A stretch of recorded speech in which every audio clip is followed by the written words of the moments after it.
Hello बच्चों, हम 12th की इकोनॉमिक्स का टॉपिक कर रहे थे डिमांड। आज हम उसमें आगे करेंगे लॉ ऑफ डिमांड, यानी कि मांग का नियम। मांग का नियम क्या है?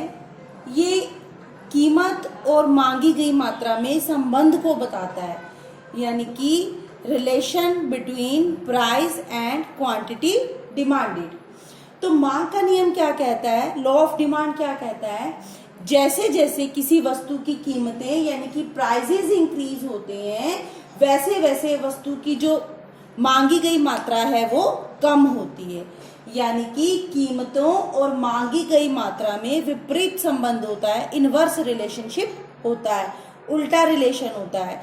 अगर कीमतें बढ़ेंगी तो मांगी गई मात्रा कम होगी, कीमतें कम होंगी तो मांगी गई मात्रा बढ़ जाएगी। यानी कि there is inverse relationship in prices and quantity demanded, यानी कि कीमतों और मांगी गई मात्रा में, कीमतों और मांग में विपरीत संबंध होता है। जैसे कि यहाँ हमने ये शेड्यूल बनाया है, अगर प्राइस ऑफ एक्स और क्वांटिटी ऑफ एक्स, यानी कि कीमत और ये है मात्रा। अगर कीमत 10 है तो उपभोक्ता कितनी वस्तुएं ले रहा है? 100। अगर कीमत कम होके 9 हो गई तो कितनी वस्तुएं बिक रही हैं? 150 खरीद रहा है वो। अगर कीमत और कम होके 8 हो गई तो वो कितनी वस्तुएं परचेज कर रहा है? 200।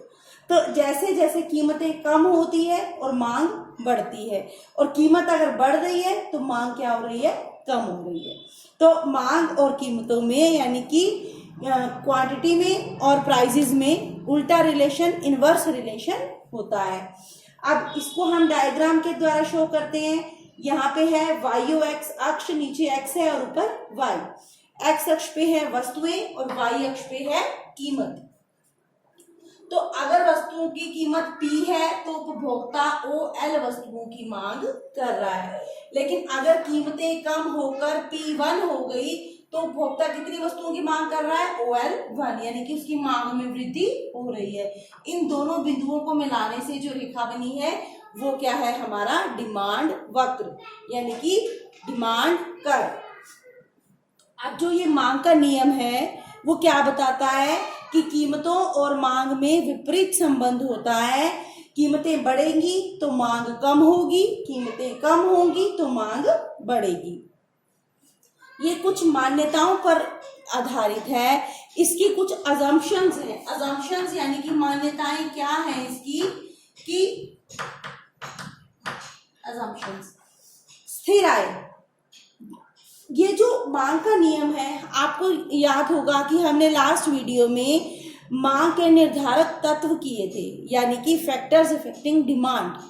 तो उसमें हमने क्या किया था? प्राइस ऑफ गुड्स, यानी कि वस्तु की कीमत, रिलेटेड गुड्स, संबंधित वस्तुओं की कीमत, उपभोक्ता की आय, उसकी टेस्ट प्रेफरेंसेस और उसकी संभावनाएं। तो अगर हम कीमतों के अलावा सारी चीजें स्थिर मानते हैं, ये है इसकी मान्यताएं। कीमत में कमी या वृद्धि देखते हैं, कीमत के अलावा बाकी सारी चीजों को, सारे फैक्टर्स को हम स्थिर मानते हैं। तो एक तो आय थी, तो नो चेंज इन इनकम, हम ये मानते हैं कि उपभोक्ता की इनकम में, उपभोक्ता की आय में कोई चेंज, कोई परिवर्तन नहीं होता। नेक्स्ट है रुचि और प्राथमिकताओं में परिवर्तन नहीं होना चाहिए।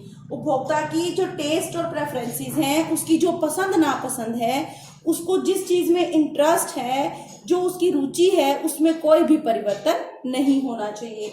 नेक्स्ट है संबंधित वस्तुओं की कीमतों में परिवर्तन नहीं। जो भी रिलेटेड गुड्स हैं, रिलेटेड गुड्स के प्राइसेस में कोई चेंज नहीं होना चाहिए। संबंधित वस्तुएं जैसे कि चाहे वो स्थानापन्न वस्तुएं यानी कि सब्स्टिट्यूट गुड्स हैं या फिर पूरक वस्तुएं हैं, कोई भी हैं, स्थानापन्न या पूरक कोई भी वस्तुएं हो, यानी कि सब्स्टिट्यूट गुड्स या कॉम्प्लीमेंट्री गुड्स, कैसी भी वस्तुएं हो, उनकी कीमतों में कोई परिवर्तन नहीं होता।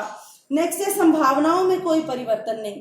हमने क्या किया था लास्ट उसमें वीडियो में, जिसमें हमने ये किया था कि मांग के निर्धारक तत्व, हम एक व्यक्ति की मांग संभावनाओं पर निर्भर करती है। भविष्य में कीमतें कम होने की संभावना होगी तो हम भविष्य में खरीदना पसंद करेंगे, और अगर भविष्य में कीमतें बढ़ने की संभावना है तो हम अभी खरीदना पसंद करेंगे। तो हम इसमें क्या मानते हैं कि संभावनाओं में कोई परिवर्तन नहीं, कोई एक्सपेक्टेशंस में कोई चेंज नहीं, ऐसा कुछ भी नहीं होगा कि भविष्य में कीमतें कम हो सकती हैं या बढ़ सकती हैं। मतलब कीमत के अलावा जितने भी फैक्टर्स हैं, सारे फैक्टर्स, सारे तत्व स्थिर रहते हैं, चाहे वो उपभोक्ता की आय है, चाहे उसकी रुचि और प्राथमिकताएं हैं, या संबंधित वस्तुओं की कीमतों में भी कोई परिवर्तन नहीं होता, और ना ही उपभोक्ता की संभावनाओं में कोई परिवर्तन होता है। तो ये था मांग का नियम, क्या बताता है, जो कीमतों और मांगी गई मात्रा में विपरीत संबंध होता है। कीमतें बढ़ेंगी तो मांग कम होगी, कीमतें कम होंगी तो मांग बढ़ेगी। इसको हमने टेबल और डायग्राम के द्वारा शो किया और इसकी मान्यताएं की। नेक्स्ट वीडियो में हम इससे नेक्स्ट करेंगे कि मांग जो का नियम है वो क्यों लागू होता है। Thank you.